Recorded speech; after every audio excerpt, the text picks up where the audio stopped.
Welcome to the Addicted to Recovery podcast, where we will delve into the transformative journey of overcoming addiction and embracing a life of recovery. In this podcast, we share stories of hope, resilience, and triumph, exploring the challenges, victories, and lessons learned along the way. The Addicted to Recovery podcast is a platform for sharing stories of resilience, hope, and transformation in the face of addiction. Through candid conversations and heartfelt reflections, we aim to inspire, educate, and empower listeners on their own journey of recovery. Join us as we explore the path from darkness to light, from addiction to freedom, and from despair to hope. This is Addicted to Recovery. Thanks everyone for joining us today. Today we're going to be talking about something that I feel doesn't get discussed enough. Someone who works in addictions without having a personal experience of addiction. So I'm joined today by a colleague who's deeply committed to this work but comes from a different perspective than many of us with a lived experience. We'll talk about what it's like, how they connect with clients and what they've learned along the way. So what I'd just like to say is thanks very much for agreeing to take part in this. I would just like to start at the beginning and ask what first drew you into the field of addictions. Was there a moment, was there an experience that sparked your interest? No, it was purely by chance. But my background was purely working with adults with learning disabilities. And at the time, my wife fell pregnant, so I was looking for extra shifts and stuff. So I joined a recruitment agency and they gave me the option of working in a homeless accommodation. And it was specifically to work with one guy. And I thought, I'll give it a go. And just from working with this guy, he was actively in addiction, he was injecting, homeless, it was a completely different kind of lifestyle to what I was used to for working with adults with learning disabilities.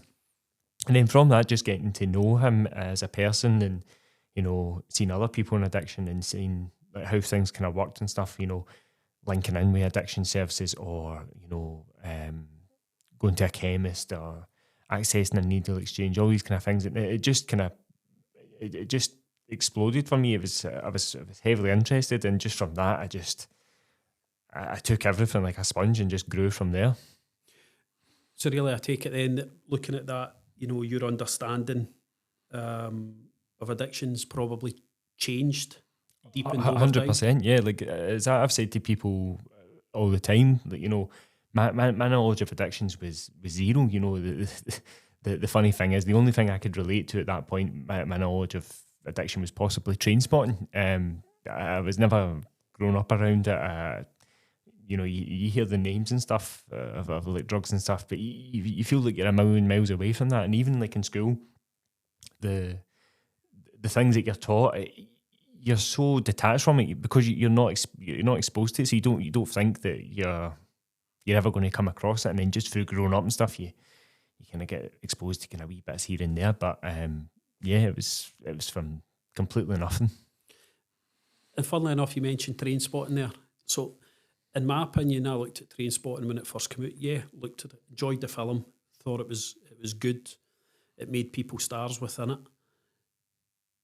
Maybe looking back now from my own personal experience with my own brother's addiction and ultimately dying through his addiction, and really looking at the film, I maybe felt sometimes it maybe glorified it a wee bit without having, without giving the darker side of it. There was a darker side there, but I think it made a bit more light of it. What do you think about that with Trainspotting? I think the way you put it there, it does glorify it from working in addictions in Glasgow, particularly in the city centre. You're seeing it right at its worst. You're seeing horrific, injecting injuries, people's poor injecting technique, what they're doing to kind of get drugs and stuff. You're really kind of hearing some real harrowing stuff just for the purpose of filling an addiction. And I guess the film doesn't really touch on that and stuff. You just kind of see, them preparing the heroin and stuff, and that scene of like when he takes it and, the kind of carpet comes down, that's all imagery, but when you're seeing it like right in front of you like that, I think that's when you get the real picture of it. And I think that's why a lot of people outside, they don't really understand addiction because they're not exposed to it the same way as like when you're actually kind of working and seeing it there and there. And that's something I was going to kind of ask you. You know, in your view, what do you think some of the biggest myths are about addiction? What do you think maybe people out with? Because, as you say, you've not got a lived experience of any addiction. So you, as you've said, come into this by a bit of chance, took a job, found a passion for it and moved on. So looking at it, what do you think community kind of miss about addiction? What do you think is a myth about addiction? I think there's just a massive stereotype. You know, I think they just see anyone who looks like an addiction and just brand some junkie. But you know, you don't.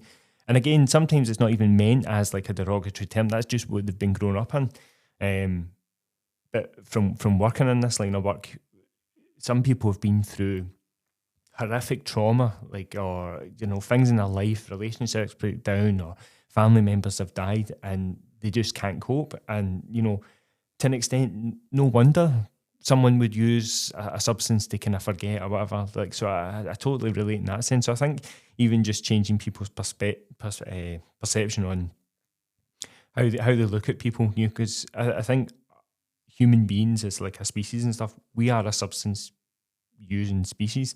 You know, some people maybe have a cigarette to de-stress, or someone has a drink to relax or whatever, you know, or we use caffeine particularly for like sports or even just to kind of wake up and stuff. So just because it's a different thing, like, I don't think you should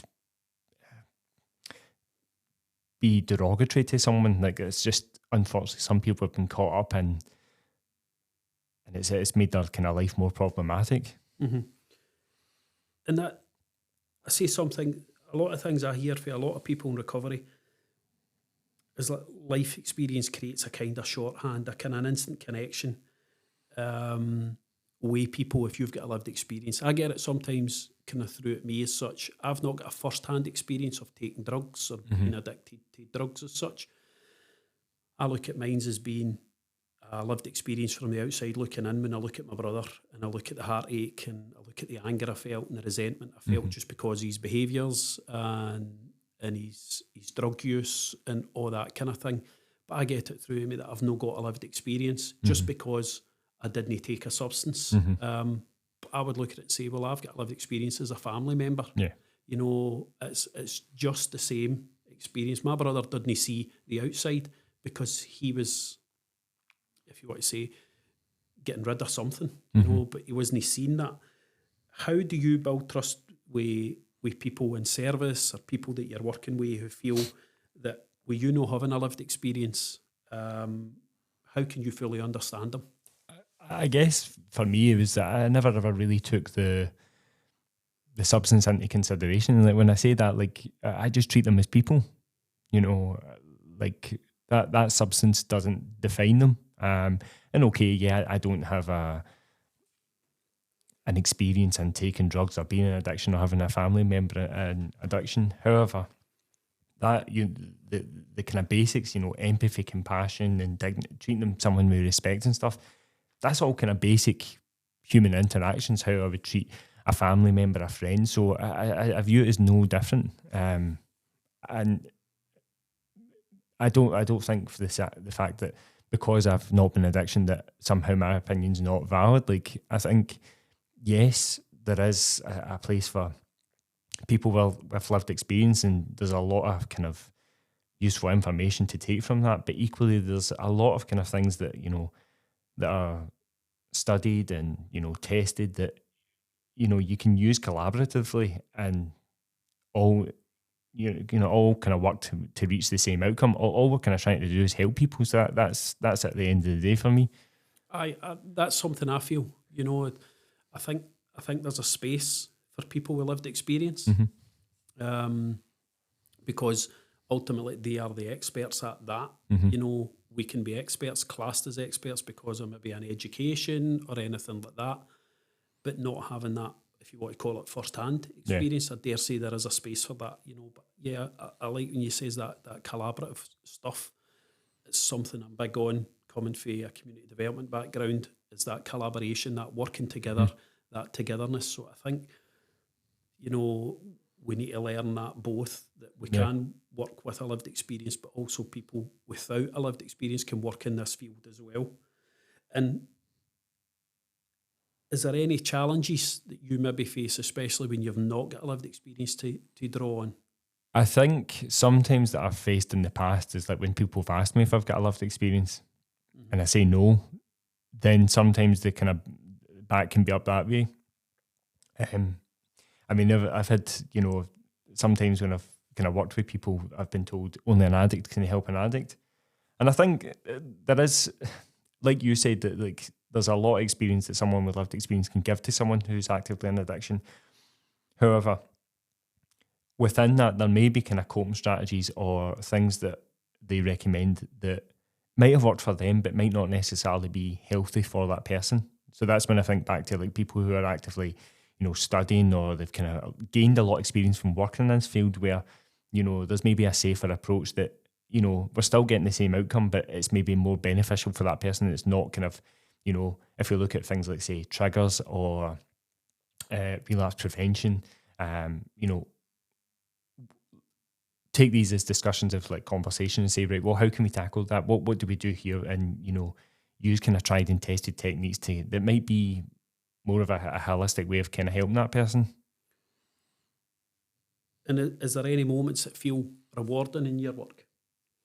I guess for me, it's really just if I can help someone in any way, you know, getting someone into rehab, yeah, that's a brilliant achievement. You know, just kind of making someone's day a bit better. I think that's it. Like I guess for me, it's just as long as I know that I'm helping someone, then I get the benefit for why I do my job. And get back to earlier on, I know you says you kind of fell into this by a wee bit of chance and then thoroughly enjoyed it. Has that changed your way in how you view people, how you view communities? Oh yeah, 100%. You've been in this. Yeah. In what way would you say? What do you think? I think it just I just look at people, you know, no differently. Everyone's got a story. There's no judgment there, and even like if someone is talking about it and they use, you know, like a derogatory term or whatever, or they try and ridicule someone, you know, that it's quickly kind of put to bed, like, and you know, like that's not enough, like that's not good enough. I just yeah, like I completely empathise with people, and you know, if there's a way that I can help them in any way out of work as well, then I do my best to do it and stuff, and try and kind of guide people the best way possible. Mm-hmm. And again, get back to my background in community development and things like that. You know, the term community kind of says a big thing about me a wee bit. I feel collaboration, working together, bringing everyone together is something we need to do, and something that we've done here at the moment, you know, with some of the recovery groups and things where some of them are very much lived experience, peer-led, fellowship approach to some of those groups. Mm-hmm. But we've created another group that is very much, as what we say, is a community group underpinned by recovery, is to try and bring community into that group and people for recovery, not having a fellowship approach, but just having a community ethos about that, mm-hmm. where people don't need to share their stories of their addiction or anything, or how long they've been clean and sober or anything like that. They just come in and be a participant from a community group. What do you think community plays a role it plays in recovery from your perspective? It's massive. Like, for when I first came down here to work, there wasn't much within the community itself. So like anyone who is in addiction would be quite isolated, and there's not much on offer compared to Glasgow, where it's, you know, there's loads of stuff.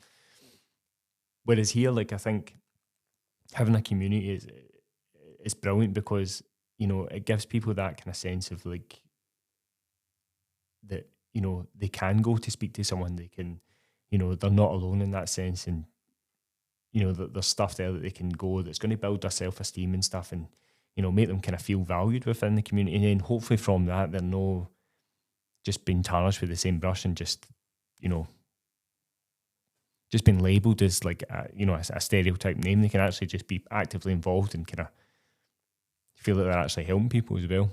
Yeah, and that's that's what we're trying to achieve. That's what I'm trying to achieve in my role, is looking at that and creating that pathway from someone. Do you know, in the previous film that we've discussed that we done is with Limbo, and I done a wee bit of a talk at the beginning where I looked at that in 3 spheres, addiction, recovery and community. It's just creating that pathway for someone. Recovery might be just where they want to be, and that's good enough for them, and that's their choice. But there could be other people want to get a job, move into community and not be the stereotypical person, that people are saying, look at them, their behaviours and all that, and their past defines what they've done. So yeah, I'm a firm believer in community. I'm glad to hear that you say that as well. One last thing I would like to ask, and I ask it in all my podcasts, and I've asked everybody, if you had the world's attention for 5 minutes, what would you say? Oh, wow.